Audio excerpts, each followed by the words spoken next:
வணக்கம். இந்த வீடியோ பார்க்கிற உறவுகள் அனைவருக்கும் வணக்கம். என்னுடைய பெயர் எஸ். சுந்தரபாண்டி, தமிழ்நாடு வீரவலையர் வாலிபுரிமை சங்கத்தின் மாநில நிர்வாகி.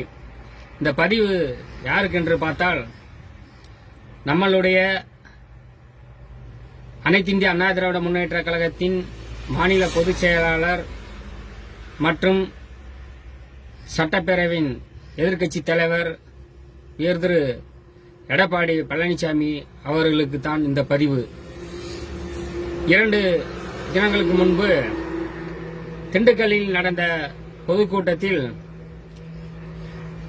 தெய்வ திருமகன் திரு பசும்பொன் முத்துராமலிங்க தேவர் ஐயா அவர்களுடைய பெயரை மதுரை பன்னாட்டு விமான நிலையத்திற்கு சூட்டுவதற்கு பரிந்துரை செய்வேன் என்று எடப்பாடி அவர்கள் கூறியிருந்தார்.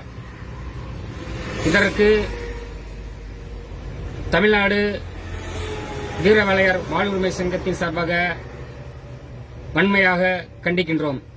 மதுரை மக்களை கௌரவப்படுத்தும் வகையில் நினைத்திருந்தால் ஐயா எடப்பாடி அவர்கள் மதுரையை ஆண்ட மாமன்னன் பாண்டிய மன்னன் அவர்களுடைய பெயரை நீங்க சூட்டுவதற்கு பரிந்துரை செய்திருக்கலாம்.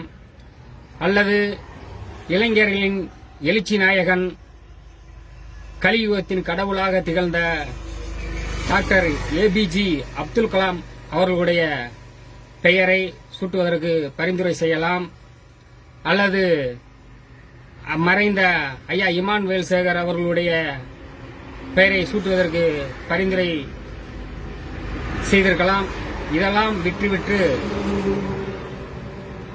ஐயா முத்துராமலிங்க தேவர்களுடைய பெயரை சூட்ட வேண்டும் என்று கூறி அனைத்து சமுதாய மக்களின் வெறுப்பை ஏற்படுத்திக் கொண்ட ஐயா எடப்பாடி அவர்களே, மதுரை 10 தொகுதியில் 6 தொகுதியில் முத்தரையர் சமுதாயம் அதிக பெரும்பான்மையாக வாழ்ந்து கொண்டிருக்கிறார்கள்.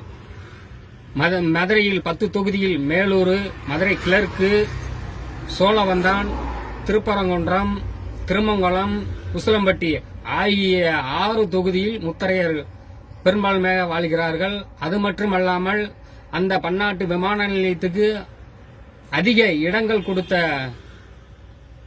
நபர் என்று பார்த்தால் அது முத்தரையர் நபர்கள்தான் பன்னாட்டு விமான நிலையத்திற்கு அதிகமாக இடங்களை கொடுத்திருக்கிறார்கள். ஆகையால்